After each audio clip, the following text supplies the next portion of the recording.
Bonjour et bienvenue dans cette première vidéo de notre série dédiée aux matrices à LED avec Arduino. Aujourd'hui, nous allons apprendre à animer une matrice à LED 8 par 32 pour afficher des messages et des alertes visuelles. Alors, grâce aux bibliothèques Adafruit, GFX, Neomatrix et NeoPixel, nous découvrons comment contrôler chaque LED pour créer des effets statiques et dynamiques, comme afficher par exemple un mot en rouge ou faire défiler un texte. Alors, sur l'écran se dévoile déjà une démonstration directe, un message lumineux en déplacement. Alors les possibilités sont nombreuses, création de chronomètres, d'horloges, de panneaux publicitaires et même d'effets lumineux. Comme vous pouvez le constater, cet écran offre de nombreuses fonctionnalités et ce n'est pas tout. Il est également possible d'assembler plusieurs matrices à LED pour créer de larges surfaces lumineuses, permettant des usages encore beaucoup plus variés. Nous explorons ces aspects dans de futurs tutoriels bien évidemment. Mais dans ce tutoriel, nous commençons par une étude du schéma électrique pour le câblage du matériel. Ensuite, nous passons à une explication détaillée du code, ligne par ligne, comme nous en avons l'habitude. Et l'objectif du jour sera d'afficher un message fixe, tel que danger par exemple, sur notre dispositif. Une fois cela fait, nous apprendrons à intégrer un texte défilant. Par exemple, afficher un message comme distance de freinage, suivi de la valeur correspondante, par exemple 120 mètres. Alors, dans cet exercice, la distance de freinage sera une constante fixe définie directement dans le code. Cependant, dans de futurs tutoriels, nous explorons comment calculer dynamiquement cette distance à l'aide de données externes, comme celles fournies par exemple par un GPS. Sans plus attendre, entrons dans le vif du sujet et commençons par le schéma de câblage.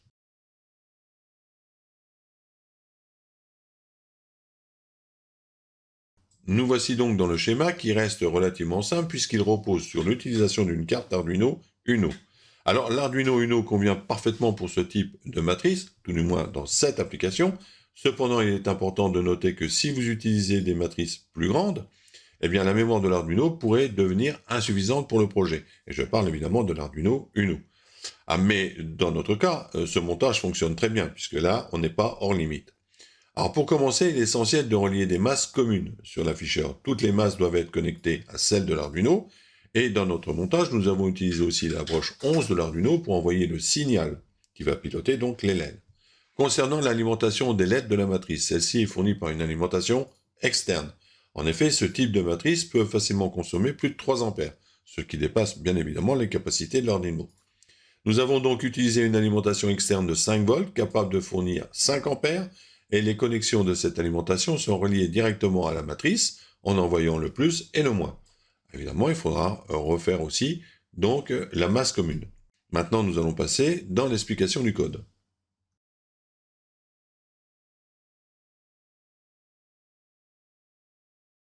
Alors, nous allons traiter déjà des deux premières librairies. Et pourquoi? Eh bien, avant de pouvoir réellement animer notre matrice à l'aide 8 par 32 avec des messages ou des alertes visuelles, il est primordial d'avoir des bonnes fondations logicielles en place. En incluant Adafruit GFX, nous nous assurons de disposer d'un ensemble complet de fonctions de dessin pour nos besoins. C'est comme si nous avions une boîte à outils bien fournie contenant tout ce qu'il nous faut pour créer des graphiques intéressants et afficher du texte de manière efficace. Grâce à cette librairie, nous pouvons non seulement afficher des messages de texte, mais aussi contrôler la façon dont ce texte est affiché, qu'il s'agisse de police, de taille, de couleur ou de positionnement. Ça nous aide, par exemple, à rendre le texte danger en rouge vif, pour attirer immédiatement l'attention de l'utilisateur. Cette bibliothèque est donc l'un des éléments de base qui nous permet de créer des effets visuels dynamiques, que ce soit pour avertir quelqu'un d'un danger ou pour afficher des messages défilants. La seconde librairie importante, eh bien, c'est la bibliothèque Adafruit Neomatrix, qui est un outil puissant qui simplifie le contrôle des LED d'une matrice tout en rendant notre code plus lisible et gérable. Plutôt que de devoir manipuler chaque LED individuellement et gérer ses coordonnées à la main, eh bien, cette bibliothèque nous permet de considérer la matrice comme un ensemble structuré.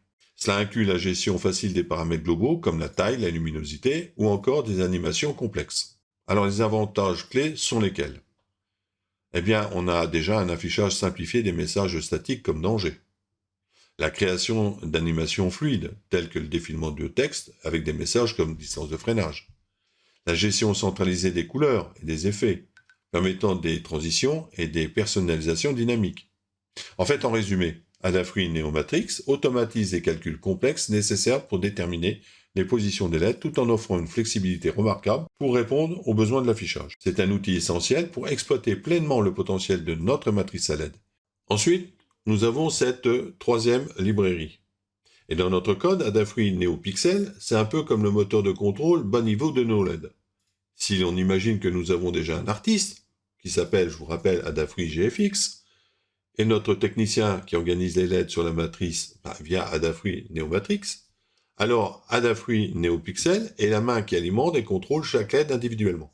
Lorsque nous donnons une commande telle que mettre la LED numéro 5 en rouge, c'est la librairie Adafruit NeoPixel qui s'assure que cette LED reçoit le bon signal pour s'allumer en rouge. Elle prend les commandes que nous donnons au niveau haut, par exemple définir la couleur, et les traduit en signaux précis, compréhensibles pour chaque LED VS2812B.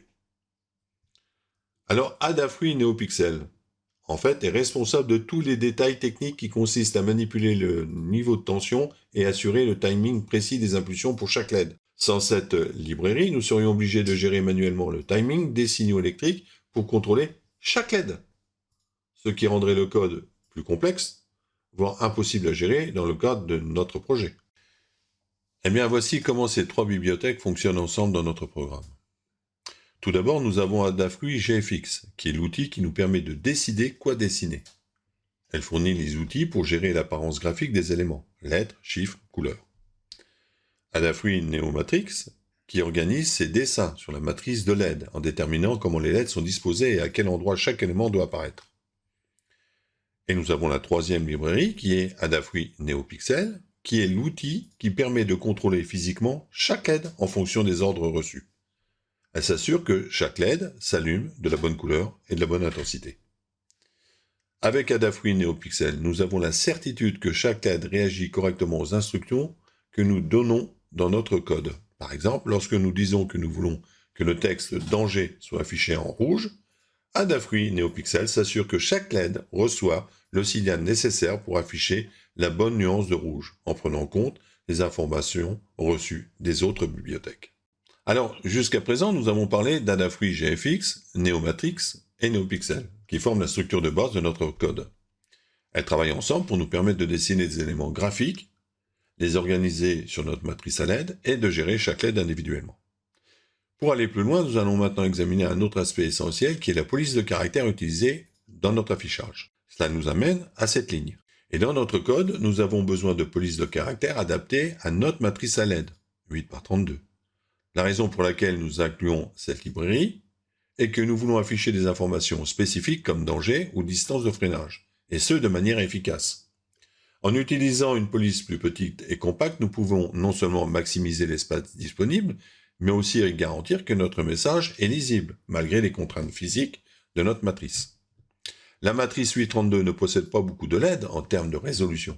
Il est donc primordial d'optimiser chaque LED disponible pour rendre l'information la plus claire possible. La librairie en question nous permet d'écrire des mots sans dépasser des dimensions de la matrice, tout en gardant les textes compréhensibles. Cela s'avère en fait particulièrement utile lorsque nous faisons défiler du texte et que nous affichons plusieurs messages successifs.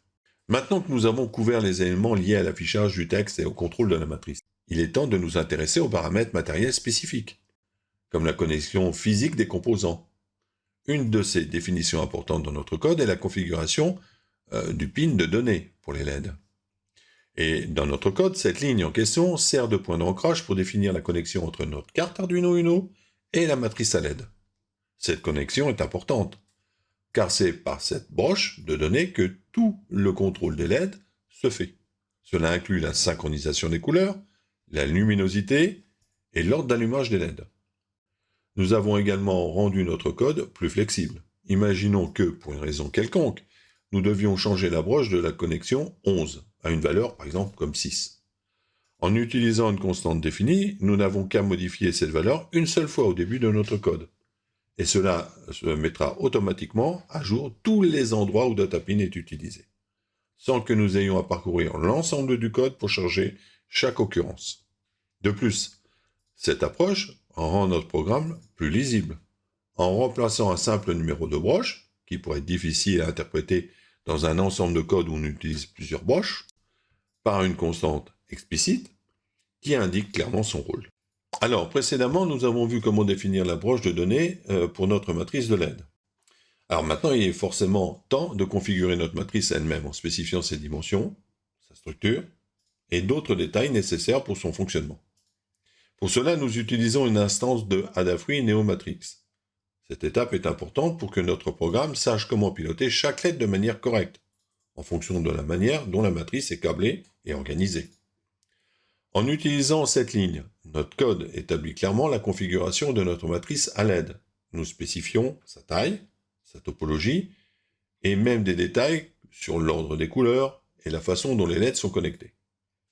Cela permet à notre code de savoir exactement comment communiquer avec chaque LED individuellement.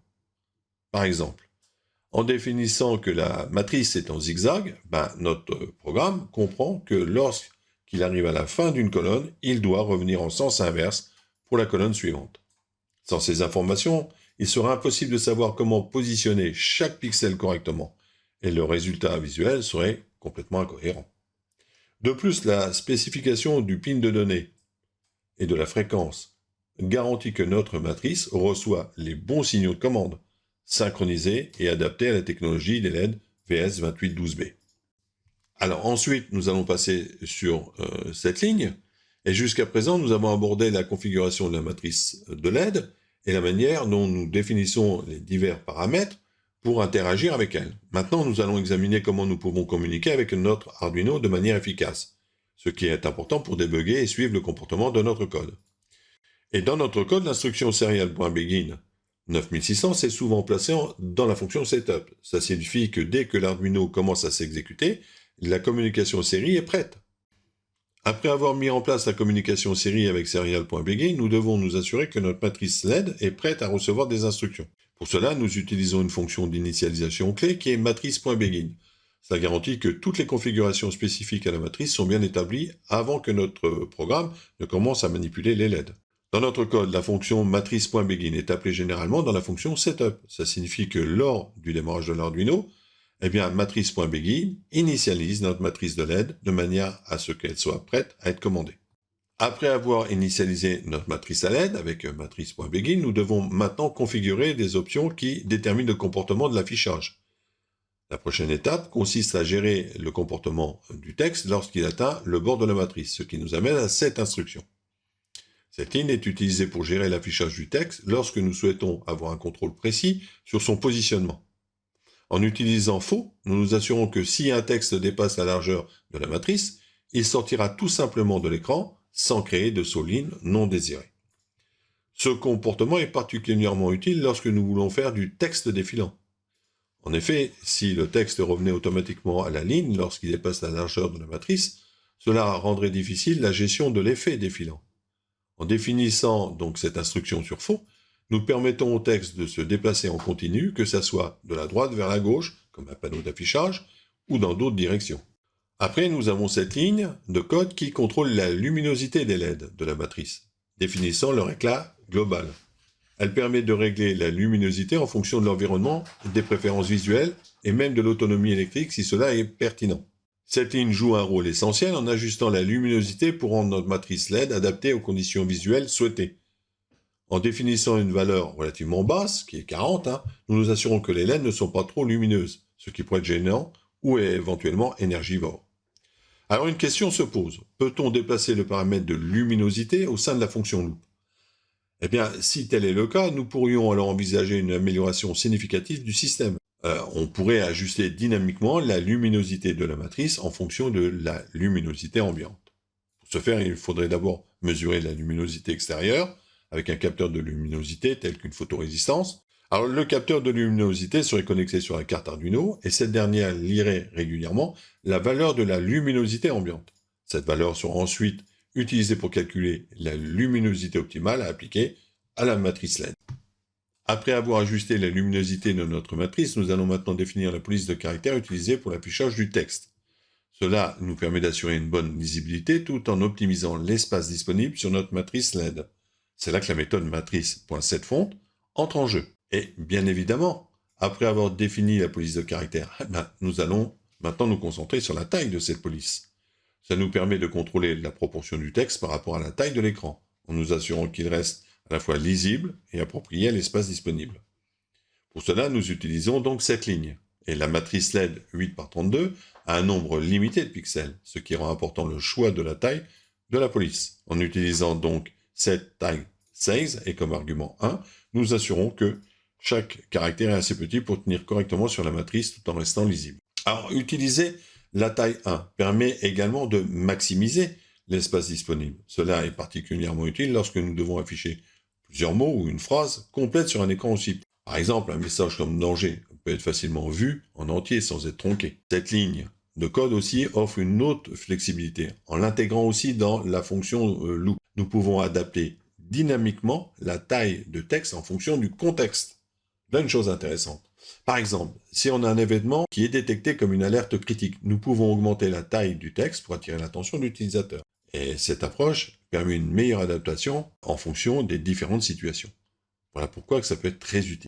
Après avoir configuré la police et la taille du texte, nous allons maintenant explorer comment afficher un message statique sur la matrice à LED. Cela implique de s'assurer que l'écran est prêt pour l'affichage et de définir la couleur du texte, puis enfin afficher le message. Dans notre code, cet ensemble de lignes est utilisé pour afficher de manière statique le message danger sur la matrice à LED, en utilisant des étapes bien définies pour s'assurer que l'affichage est clair, visible et approprié. Nous allons donc commencer par préparer la matrice. La première étape consiste à effacer tout ce qui est présent à l'écran, afin de garantir un affichage propre et net. Pour cela, il suffit de remplir toute la matrice avec une couleur donnée. Dans cet exemple, nous utilisons la valeur 0, qui correspond à la couleur noire. Cette opération a pour effet d'éteindre toutes les lettres de la matrice. Ça crée une base vierge, prête à accueillir le prochain affichage. Ensuite, nous passons au positionnement du texte. Pour garantir un positionnement précis, nous nous assurons que le texte sera placé au bon endroit, à savoir en bas de la matrice, afin d'obtenir une bonne lisibilité. Après, nous devons définir la couleur avec laquelle le texte sera affiché. Dans ce cas précis, nous optons pour la couleur rouge, qui semble être quand même un choix judicieux en raison de son impact visuel et de sa pertinence pour transmettre un message d'alerte tel que danger. Cette couleur attire immédiatement l'attention, ce qui renforce l'efficacité du message affiché. À l'étape suivante, nous allons spécifier le message à afficher, qui est donc le mot danger. Pour cela, nous utilisons une méthode telle que print, qui permet d'afficher le texte spécifié directement sur la matrice LED. Cette méthode place le texte à partir de la position du curseur définie précédemment. Grâce à cette approche, le message est correctement positionné en bas de la matrice, prêt à être visualisé avec la couleur choisie. Ensuite, il faut envoyer les ordres. Et nous envoyons réellement l'affichage à la matrice, ce qui est important pour que les actions précédemment soient visibles. C'est-à-dire toutes les lignes que nous avons faites avant cette instruction, elles ne seront validées qu'avec cette instruction. Et enfin, nous réalisons une pause pour la lisibilité avec un délai de 2000 qui permet de stabiliser l'affichage, évidemment pendant 2 secondes. Ça garantit que le message est lu correctement avant toute autre mise à jour. Après avoir affiché un message statique sur la matrice LED comme danger, nous allons maintenant nous concentrer sur la création d'un effet de texte défilant. Le but est de faire défiler un message sur la matrice de manière fluide, ce qui est une excellente manière d'afficher de longs textes sur une matrice à résolution limitée. Cela rend donc l'information plus engageante et visible pour l'utilisateur, même lorsque l'espace est restreint. On va regarder comment ce texte défilant est mis en œuvre. Alors commençons par la première ligne. Pour créer un mouvement de texte fluide, nous devons définir une boucle qui déplace progressivement le texte de droite à gauche sur la matrice. Pour cela, nous utilisons une boucle for qui commence à la largeur de la matrice, soit 32, et va jusqu'à la valeur négative de cette valeur. À chaque itération, la valeur x diminue de 1, ce qui fait avancer le texte pixel par pixel vers la gauche. Ensuite, nous allons commencer par préparer la matrice. La première étape consiste à effacer tout ce qui est présent sur l'écran, comme nous avons vu pour danger. Et c'est toujours pour la même chose, c'est afin de garantir un affichage propre et net. Pour cela, il suffit de remplir toute la matrice avec une couleur donnée. Dans notre exemple, nous utilisons à nouveau 0, qui correspond à la couleur noire. Maintenant que l'écran est prêt, nous devons positionner le texte. Pour cela, nous utilisons la méthode setCursor. La valeur x varie à chaque itération de la boucle for, ce qui fait déplacer le texte horizontalement de droite à gauche. La valeur 7 fixe la position verticale du texte sur la dernière ligne de la matrice, numérotée d'ailleurs de 0 à 7. Ça garantit que le texte est aligné en bas de la matrice, offrant une meilleure visibilité à l'utilisateur. Le curseur est donc ajusté en continu pour créer un effet de défilement. Alors pour rendre notre texte attractif et facilement visible, nous devons définir sa couleur. Et la méthode setTextColor, qui nous permet de choisir la couleur des caractères affichés, et dans notre cas, nous avons choisi l'orange vif, c'est représenté donc par les valeurs RGB, c'est-à-dire 255, 128 et 0. Une fois le curseur positionné et la couleur définie, nous devons afficher le texte. La méthode print, distance 2, écrit le message spécifié à la position courante du curseur. En affichant le texte à une nouvelle position à chaque itération, nous créons une illusion de mouvement. Le message distance 2 est donc progressivement dessiné à des positions horizontales différentes, ce qui donne en fait un effet de défilement sur l'écran. Ensuite, comme sur l'exemple précédent, nous devons mettre à jour l'affichage. Et pour rendre visible le texte que nous venons de positionner, il faut cette méthode. C'est matrix.show, qui permet d'actualiser l'affichage de la matrice. Sans cet appel, tous les changements précédents, comme j'ai spécifié lors du premier exemple, comme l'effacement de l'écran, le placement du curseur et la définition de la couleur, ne seraient pas visibles. C'est cette mise à jour qui rend effectif les modifications perceptibles sur la matrice à LED. Enfin, pour donner à l'utilisateur le temps de lire le texte, nous utilisons donc la fonction délai 50. Ça suspend l'exécution du programme pendant 50 millisecondes avant de passer à une itération suivante de la boucle. Ce délai contrôle la vitesse de défilement. Une valeur de 50 millisecondes permet un mouvement fluide, ni trop rapide, ni trop lent. Ça offre un bon compromis pour que le texte soit facile à lire tout en restant dynamique. Dans le bloc suivant, nous retrouvons exactement le même type de construction que précédemment. La seule différence réside dans le texte affiché avec matrice.print, où cette fois-ci le message est freinage à 120 mètres. Cela démontre en fait qu'en enchaînant plusieurs boucles successives, nous pouvons composer un message relativement long et informatif, avec une matrice de taille limitée. Le tutoriel touche maintenant à sa fin, j'espère qu'il vous a plu et qu'il vous a permis de mieux comprendre le fonctionnement des matrices à LED et la manière d'y afficher des messages dynamiques. Alors un petit rappel, en fin de tutoriel, vous trouverez des informations supplémentaires sous forme de fiches techniques qui pourraient vous être très utiles pour approfondir le sujet. Si ce tutoriel vous a plu, pensez à laisser un like, et si vous n'êtes pas encore abonné à la chaîne, je vous invite de le faire dès maintenant et activer la cloche de notification pour ne manquer aucune de nos prochaines vidéos. Sur ce, je vous dis donc au revoir et à bientôt pour un nouveau tuto.